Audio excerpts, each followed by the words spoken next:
and Simon and Tlaib for being here and leading on these issues, and to our friends fighting for accountability and to make our world safer, Rob Weissman, co-president of Public Citizen, Tom Countryman, board chair of the Arms Control Association, Gabe Murphy, policy analyst for Taxpayers for Common Sense, Deborah Weinstein, president of the Coalition on Human Needs, and Bridget Moyex, General Secretary of the Friends Committee on National Legislation.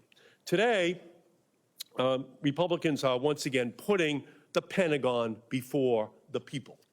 While American families struggle with skyrocketing health care costs and grocery bills, Republicans are gearing up to fork over another additional $150 billion to the military-industrial complex. That is $150 billion on top of the nearly $900 billion that we spent alone on the Defense Department.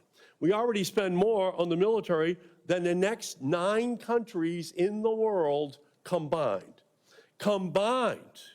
And most of those are our friends. So GOP really stands for grotesquely overfunded Pentagon. And that is what we're here today to talk about.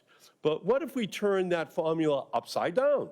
What else could we do with that additional $150 billion instead of funding more nuclear bombs and redundant weapon systems? Fund up to 2,500 new hospitals at $60 million a hospital. Forgive the loans of nearly 4 million students. Average student debt loan, $37,000. Cancel medical debt for 68 million Americans. Build 650,000 new affordable housing units. Build 60,000 new wind turbines so we don't have to pollute the atmosphere with greenhouse gases. Provide 37 million meals to kids in school every day for a year. Fund universal pre-K for the next decade. So we need to fund education, not annihilation. Medicaid and not missiles. That's why we're here. We're here so we can fight to get this balance correct in the United States. It's time for Republicans to understand the reality that national security also means health and housing and financial security. But no, the Republicans and Donald Trump want to spend more on a Star Wars missile defense and nuclear arsenal, among many other things. We have seen this Republican playbook before. They claim we must cut spending on education, on health care, like Medicaid and the Affordable Care Act, on housing, on foreign aid, on climate solutions. But when it comes to defense contractors, they open the purse strings, pouring billions of dollars into the pockets of their well-connected friends. It is just absolutely shameful. This bloated Pentagon budget does not make us safer. We don't need more nuclear weapons when we already have more than enough to destroy the world 10 times over. We don't need more Star Wars missile interceptors that don't work and will invite a new arms race from our adversaries. We don't need new Sentinel nuclear missiles that will make accidental nuclear war more likely. Real security means investing in our hospitals, pharmacies, community health centers, which are struggling to keep their doors open. Real security means funding public schools and free school meals so students can learn and that they can grow. Real security means tackling the climate crisis head on, building a clean energy future here at home, and breaking the grip of fossil-fueled companies.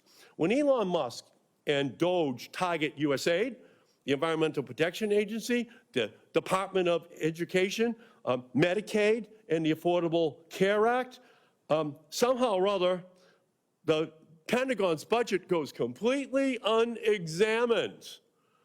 They're going to increase that budget.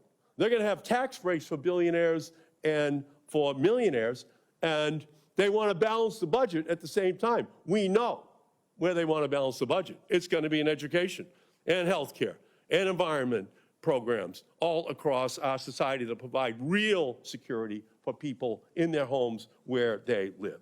So it's not just wasteful spending at the Pentagon. It's not just the 10,000 hammers and toilet seat or the over-budget F-35 fighter or the fact that the Pentagon can't complete an audit themselves. It's the dangerous spending, the stuff that actually makes us less safe, like nuclear weapons we don't need, and missile defenses that don't defend, but will provoke Russia and China into building more nukes and aiming them at us, requiring more defense spending because we did not try to negotiate a reduction in this nuclear arms race. The doomsday that Americans fear in the 21st century isn't being vaporized by a nuclear bomb. It's the doomsday diagnosis of cancer. It's medical debt. It's the housing payment, or the loan payment, or the grocery bill, or the heating bill. So let's finally put the people before the Pentagon, nurseries before nukes, buses before bombs. We thank all of you for being here. We thank you for your leadership on these issues. And now let me turn and introduce Representative Omar from Minnesota. Welcome. Welcome. Thank you, Senator Markey, and to my House colleagues, Representative Lee, Representative Simon, and Representative Tlaib. Last year, Congress appropriated a record budget of $900 billion in military spending, all while the Pentagon has failed 7, and I repeat, 7 audits in a row. This bloated military budget is not doing anything in making Americans safer.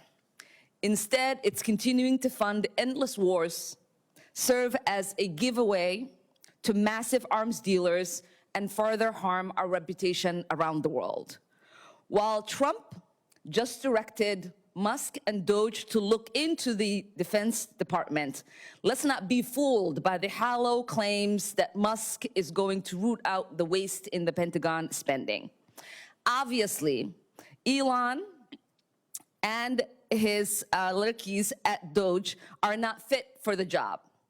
We already seen them come after federal departments that provide critical services to communities that are devastated around this country and the world.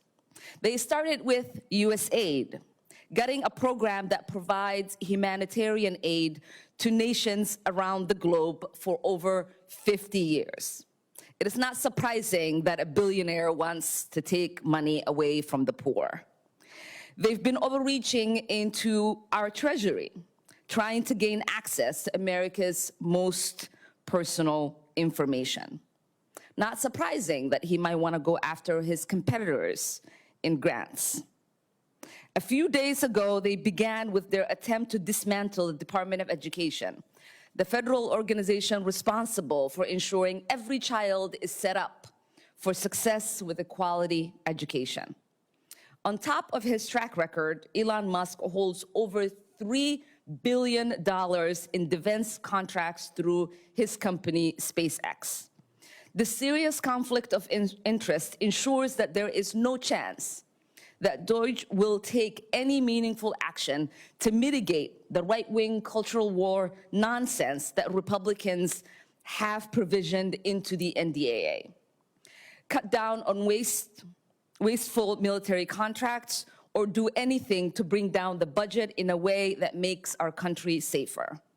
While we have a duty to control our exorbitant military spending, we must ensure it is done the right way.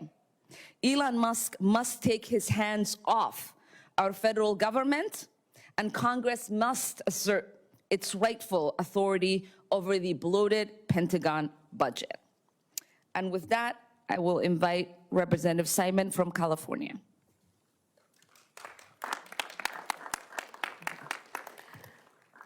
Thank you, Congresswoman, and thank you, Senator, for bringing us all together. My name is Lateefah Simon, and I'm the newly elected, newly sworn-in member of Congress from California's 12th District, which is Oakland and Berkeley in the Bay Area, and might I say, a consistent district that has called for a check on the Pentagon. You know, I've spent my life working on the ground in communities. I also come from a military first responder family.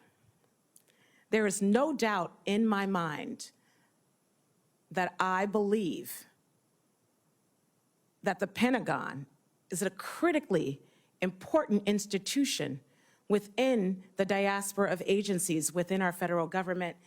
And I also know that the Pentagon has failed 7 audits. I also know that billions of dollars consistently are spent on contracts that go nowhere. Waste, fraud, and abuse is heavy at the Pentagon throughout multiple administrations, both Democratic and Republican. So as this administration begins the torpedo of throwing families out on the streets by forcing women who are forced to give birth to think about how they're going to deal with decreased SNAP benefits, I want us to think about those 7 failed audits. I want us to think about the thousands of veterans in my district alone who sleep on the streets every single night. I think about the men and women who have come home from unjust wars to homelessness, to 6-month waiting lists at our VAs. My mother worked for the VA for 35 years, serving veterans with love and esteem and pride. As a child, I went up to Fort Miley almost daily. I looked in the faces of those men, many who became like uncles. I understand, as one of the most powerful nations, the most powerful nation in the world, we need a strong and thoughtful Pentagon. So as we continue to defund social services, defund and collapse structures like the Department of Education, I want us to think about an agency who has failed its own audit 7 times, who leaves its veterans out on the street, homeless, without treatment on demand care. I want us to think about the families who suffer as their parents, as their sons, as their daughters return from service with little to no service, little to no opportunities. Listen, we have to get this right. We have to get this right. There's no hyperbole here. As we consider the collapse of DOE, as we consider the lapse of an infrastructure that has kept us more safe, that is US aid, for the thousands of food packets that would go out every single day all over the world, preventing famine, preventing forced migration. You know what those packets would say every single day? What that sticker would say: from your friends in the United States. From your friends in the United States. We all want to be a kind and just partner all over the world. I believe that is a Republican and a Democratic goal, but this ain't it. This ain't it, to continue to provide ridiculous amounts of resource to an institution that fails its own checks and balances, that leaves its service members out on the street. Today, we say no. We will fight back tooth and nail. This government overreach, it is here. It is here, but we will not let them win. The people in rural America, to the folks in urban Chicago, to the folks in California, to the mothers who are right now waiting in line to get financial aid so that they can go to school in the fall. We understand what could get in your way, and it is not the Democratic Party. It's folks who were not elected, who are making decisions over your lives. Shrink the Pentagon. Thank you.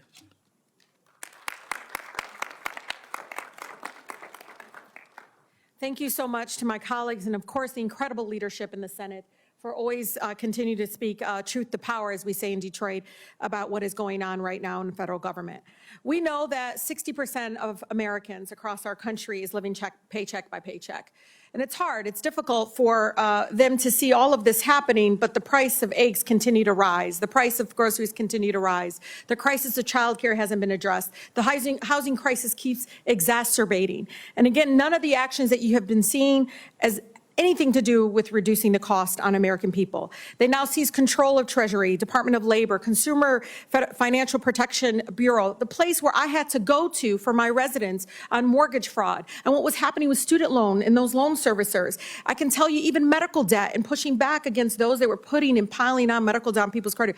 They took that agency down. That brought millions of dollars back to our families. Environmental Protection Agency. I live in a county that has one of the worst air qualities in the nation. It's where the majority of my residents live. National Institutes of Health. We all know how incredibly important the research is. They have said that they want to shut down the Department of Education. All I keep thinking about is all of our children and students living with disabilities. Where are they going to go? Because those other schools never want them. The National Labor Relations Board. Do you know we still have a wage theft crisis in our country continually? People having the right to organize and them getting shot down over and over again. We need the National Labor Relations Board. And FEMA. I mean, over and over again, we've seen disaster after disaster. They have also set their eyes, and you know this from the beginning, the Social Security Administration. But, you know, last year we saw the Pentagon budget go to $895 billion. So why didn't they start there? Why didn't they start with the Pentagon? The Pentagon can't even pass an audit. We know this, 7 audits. You talk about efficiency? No, in Detroit, we know you're lying. This is not about efficiency. It's because maybe Elon Musk, as Congresswoman Omar said, maybe it's because of the $20 billion in federal contracts. That's where it is in the Pentagon budget. Maybe they have too many friends that have military defense contractor companies. Maybe that's why. Or maybe it's because members of Congress who vote to pass record-breaking Pentagon budgets actually benefit financially, personally, because they own stock in defense contracts. Maybe that's why they didn't start with the Pentagon budget. If they really, truly wanted to root out waste and corruption, they would have started with the Pentagon. Meanwhile, many of my Republican colleagues in Congress are preparing to pass one of the largest, it doesn't go down, y'all, it keeps going up, largest military contractor handout of military contracts in human history. They wanted to fund Medicare, Medicaid, Social Security, Head Start. Some, even in my own district right now, have not gotten paid. And they're taking care of our babies. SNAP, cancer research, and housing assistance, all programs that families in my district and all of our districts rely on every single day, even in their own districts. Their own districts are being impacted. Why? Because at the end, this is about greed. This is about their billionaire friends getting more tax breaks. These life-saving programs for the American people who are, you know, what many folks, the president and his cabinet billionaires are calling what they call government waste.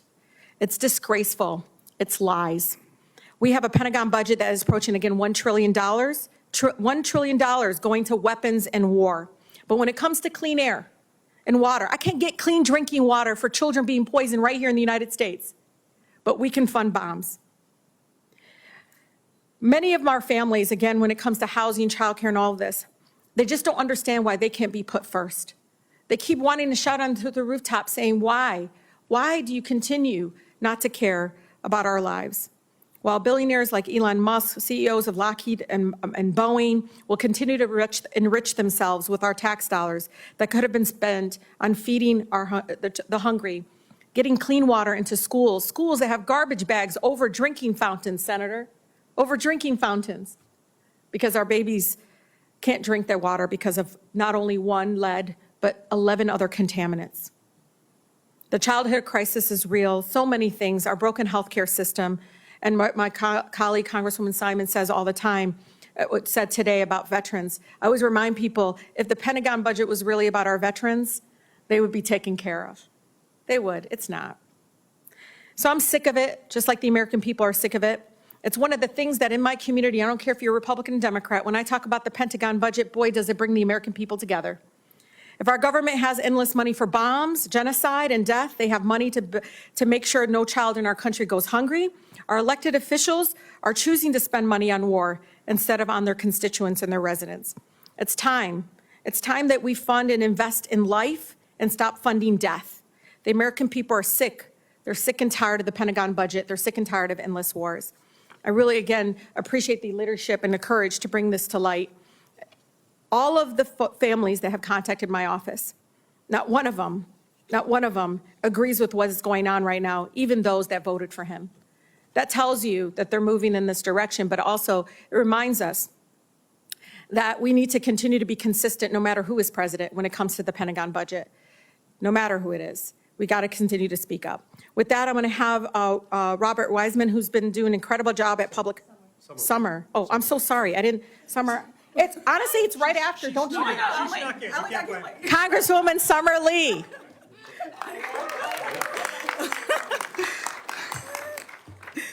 Good afternoon, as good as it can be. Thank you so much, Senator Markey, for having us, to our colleagues and to the advocates who are behind and in front of us today. I thank you, my colleagues, for the remarks. I think that if we've learned anything, we have to stop giving the benefit of the doubt to people who have shown us repeatedly who they are. For the past 4 years, we've been in an ongoing insurrection. For the past 23 days, we've witnessed a power grab unlike anything we've ever seen, a constitutional crisis, a democracy crisis. Fake President Musk and his team of child cronies have run through one federal agency after another: USAID, the Education Department, Labor, CFPB.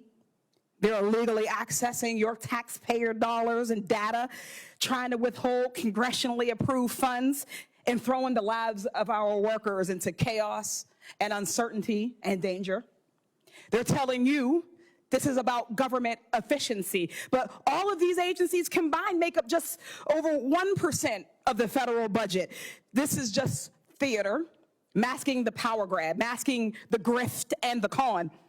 While the so-called Department of Government Efficiency has been on a rampage to root out waste, fraud, and abuse, they've been ignoring the biggest money pit in the federal government. The Department of Defense, which alone eats up 14% of the budget, is the most unaccountable agency that exists.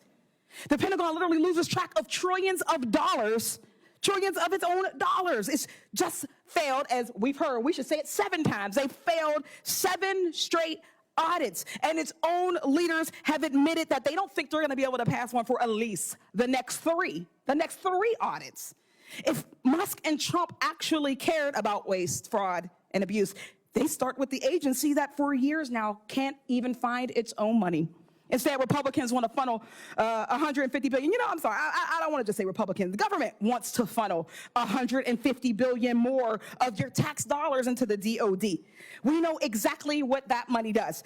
It will line the pockets of defense contractors, price gouging the government, billionaire CEOs, raking in multi-million-dollar bonuses, and super PACs, bankrolling politicians who prop up the military-industrial complex. It will not make you safer. Republicans are going to throw billions more at the Pentagon while telling us we have to gut Medicaid or Medicare or Social Security. They'll hand Raytheon and Lockheed a blank check while claiming there's just no more money for hospitals or for your public schools or for our housing or for food assistance. There's always more money for war, though. There always seems to be more money for weapons, always more money for the people who already have too much money. But when it comes to feeding kids or ensuring that our seniors have everything that they need, health care, or standing up for consumers who've been ripped off and making sure families can afford to make their ends meet, suddenly that's excess, that's inefficiency, that's DEI. If DOJ was serious about cutting waste, they'd be on the front lines right here with us today, fighting against the billionaires who are funneling this money into the Pentagon while everyone else survives on scraps. We all want more efficient government. We all want quality health care, clean air and clean water. We want housing costs to not skyrocket. We want affordable eggs and groceries. We want safe communities. A bloated military budget gets us nowhere closer to that. Maybe DOJ should look into that, but I won't hold my breath. Beautiful. Next, Rob Weissman, co-president of Public Citizen. Thank you, Rob. When Donald Trump announced he was going to get rid of the penny, he said we have to root out waste 1 penny at a time. 1 penny at a time. Well, there are 10 trillion pennies they could root out easily every year at the Pentagon by cutting $100 billion in waste, fraud, and misconduct out of the Pentagon budget. I'll tell you what, we don't need somebody's fancy AI to find this missing waste. You can look at a pile of reports from GAO or POGO or Taxpayers for Common Sense. It's all documented. The Trump administration, though, is not going to cut the Pentagon. How do we know? Because they gave us the biggest increase in Pentagon budget the first time around that we've seen in decades. And because now Republicans are planning to increase the budget to even more astronomical levels. $150 billion is a lot of money, but it's actually not the right amount. It's not actually the right amount. They want $75 billion a year. Well, we count in 10-year increments in Washington, D.C. They want a $750 billion increase in the Pentagon budget, because it's not going to go after 2 years. A $750 billion increase in the Pentagon budget.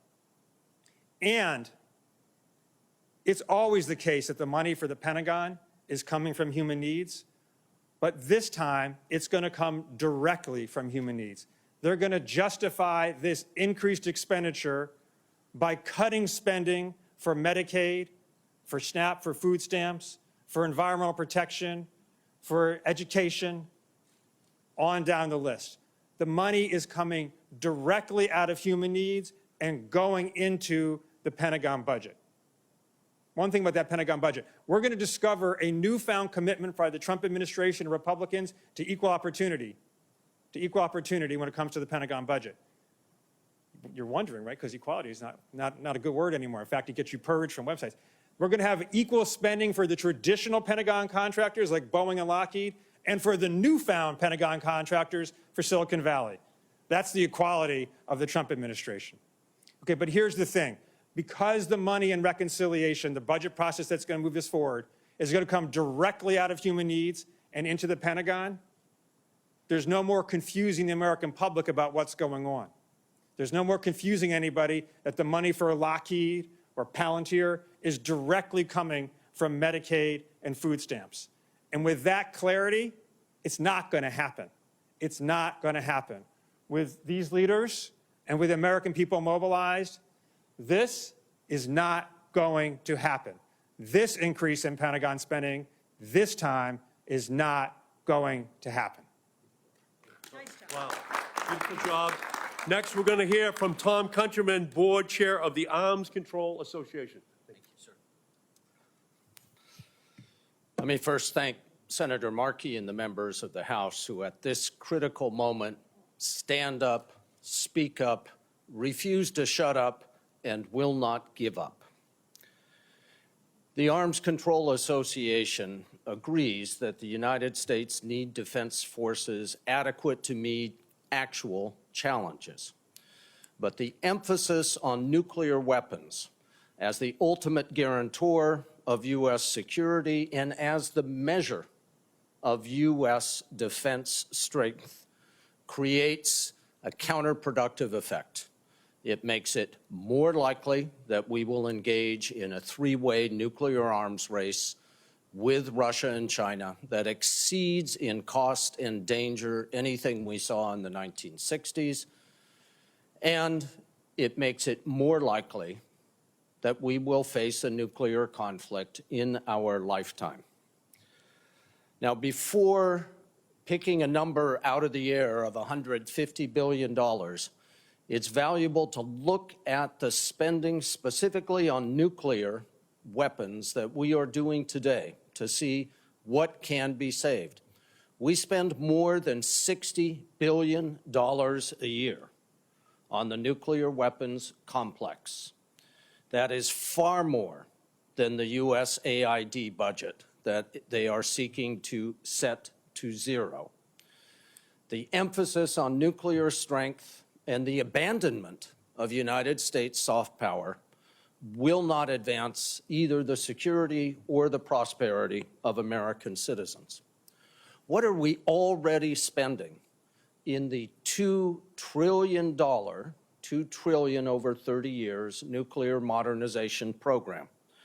Well, one thing that we don't need, and we certainly don't need to increase, is the Sentinel Intercontinental Ballistic Missile Program. ICBMs are the most destabilizing part of the nuclear triad, And yet we are committing at least $141 billion over the lifetime of the program, and that's just the missile, not the warheads, in order to place 400 in underground silos in the Midwest. We are committed in this program to spending at least, all of my numbers are conservative, by the way, at least $18 billion to build in South Carolina a new facility to build plutonium pits, the core of nuclear weapons, despite no demonstrated need for these pits. And we are concerned beyond what we're already spending that dangerous new ideas will be included in this incredible number of $150 billion, including expanding the Sentinel program to build even more missiles, including building a ballistic missile defense site, the third besides those in Alaska and California, that currently provide a minimum protection, not against Russia and China, but against North Korea. We have spent in the last 40 years over $400 billion on ballistic missile defense in order to create a system that can defeat, in the right conditions, with a bit of luck, ballistic missile attacks from minor adversaries. But ask any physicist and they will tell you what politicians and defense contractors will not tell you, that it is physically impossible to build a dome, a defense that will protect the United States against ICBM attack from Russia or China. And yet, still hundreds of billions of dollars are forecast to be spent on this effort. There's a lot that we should look at what we've already committed to, and we have to look with a microscope at the new ideas for nuclear spending that are contained in this $150 billion proposal. The failure to use diplomacy to reduce nuclear risk, and I remind you that the U.S. has only 15% as many nuclear warheads as we had 50 years ago, that has made us marginally safer, reversing the trend, fueling a new arms race, increasing the risk of nuclear conflict, will not serve the interests of any of us. Thank you.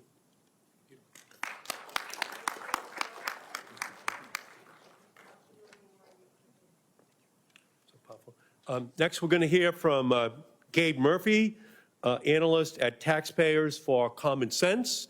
And what's more common sense than not allowing Elon Musk to loot the programs for healthcare and education for babies in the United States to build more nuclear weapons that can kill millions of babies around the world?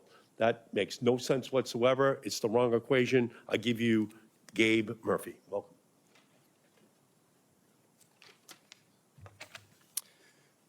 Thank you, Senator Markey, for hosting this event, and thank you all for being here. My name is Gabe Murphy. I work at Taxpayers for Common Sense, which is a national, nonpartisan budget watchdog. We're here because this country is paying nearly $1 trillion of interest on a $36 trillion debt. Yet some lawmakers want to add an extra $150 billion to the Pentagon and put us on a path to spending 5% of GDP on the Pentagon. 5% might not sound like much, but that's by design.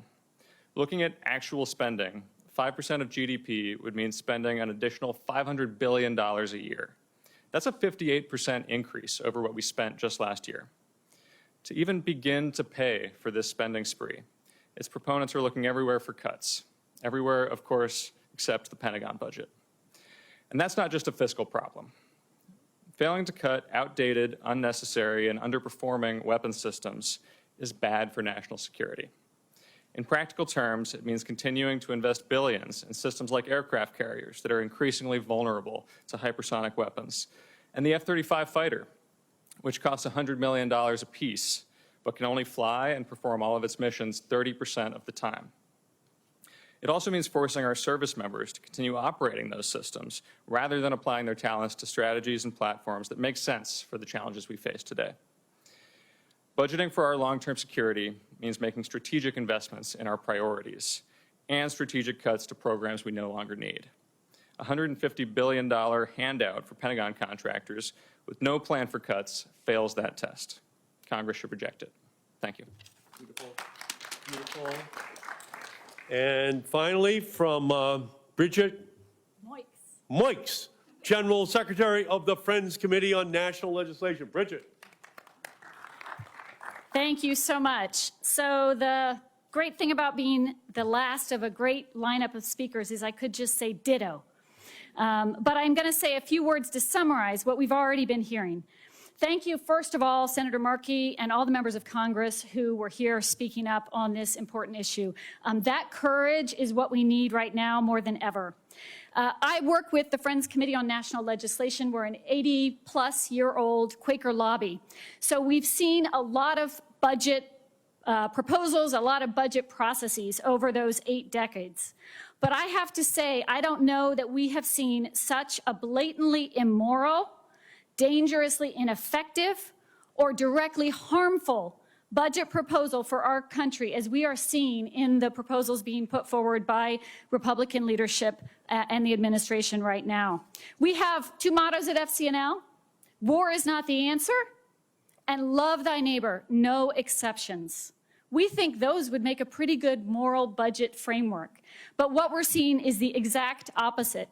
As you heard, the budget reconciliation proposals being put forward would literally take money out of the pockets of the most poor and vulnerable in our communities to give them to the most wealthy, the corporations, and the weapons contractors, fueling endless wars and harming our country.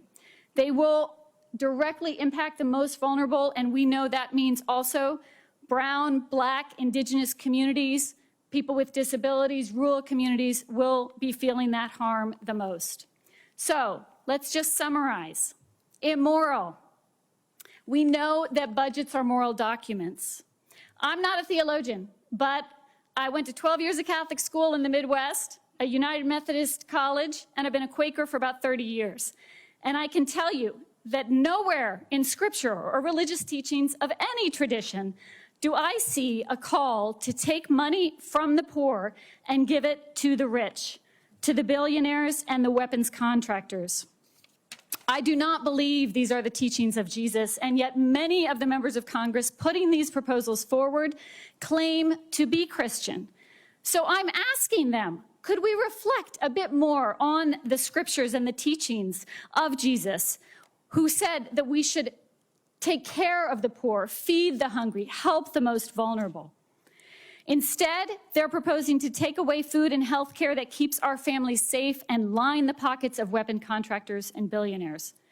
They're also proposing to reject even more the refugees and asylum seekers, rip communities apart by militarizing our border and building more walls around our communities.